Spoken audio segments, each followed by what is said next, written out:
Iran ಬಳಿ ಇದ್ದಂಥ 400 KG uranium ಎಲ್ಲಿ ಹೋಯಿತು? ಅಣ್ವಸ್ತ್ರಕ್ಕೆ ಬಳಸಲು ಸಾಧ್ಯವಾಗುವಂತಹ ಯುರೇನಿಯಂ ನಿಗೂಢವಾಗಿ ನಾಪತ್ತೆಯಾಗಿದೆ.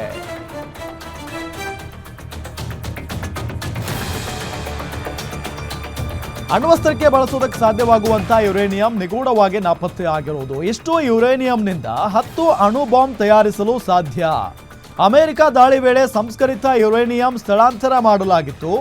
ಯುರೇನಿಯಂ ಸ್ಥಳಾಂತರ ಮಾಡಿದ್ದೇವೆ ಅಂತ ಇರಾನ್ ಸರ್ಕಾರ ಹೇಳಿತ್ತು.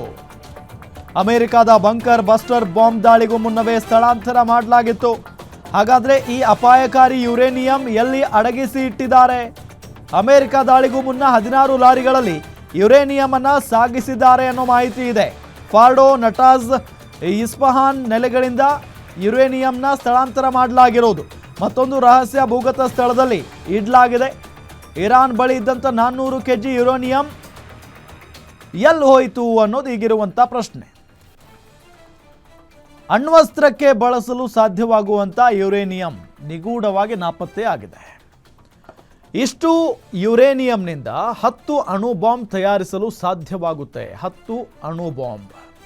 ಈ ಯುದ್ಧ ಸ್ಟಾರ್ಟ್ ಆಗಿರೋದೇ ಕಾರಣನೇ ಇದು. ಅಣು ಬಾಂಬ್ ತಯಾರಾಗಬಾರ್ದು ಇರಾನ್ನಲ್ಲಿ ಅಂತ ಹೇಳಿ. ಅಣು ಬಾಂಬ್ ಏನಾದರೂ ತಯಾರಾಗ್ಬಿಟ್ರೆ ಅದು ಉಗ್ರರ ಕೈ ಸೇರುತ್ತೆ.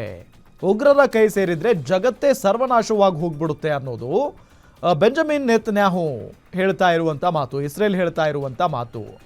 ಹಾಗಾಗಿ ನಾವು ಇಡೀ ಜಗತ್ತನ್ನೇ ಕಾಪಾಡ್ತಾ ಇದ್ದೀವಿ ಅನ್ನೋ ನಿಟ್ಟಿನಲ್ಲಿ ಅವ್ರು ಹೇಳ್ತಾ ಇದ್ದಾರೆ. ಅದರಲ್ಲಿ ಒಂದು ವಿಚಾರ. ಆದರೆ ಮತ್ತೊಂದು ಕಡೆ ಇರಾನ್ ಯುರೇನಿಯಂ ಅನ್ನ ಬಚ್ಚಿಟ್ಟಿದೆ. ಈಗ ಎಷ್ಟು ಅಂತ ಅಂದರೆ ಯುರೇನಿಯಂ ಅದು 10 ಅಣು ಬಾಂಬನ್ನು ತಯಾರಿಸಬಲ್ಲಂಥ ಯುರೇನಿಯಂ ಅಲ್ಲಿದೆ. ಅಮೆರಿಕ ದಾಳಿ ವೇಳೆ ಸಂಸ್ಕರಿತ ಯುರೇನಿಯಂ ಅನ್ನು ಸ್ಥಳಾಂತರ ಮಾಡಲಾಗಿತ್ತು.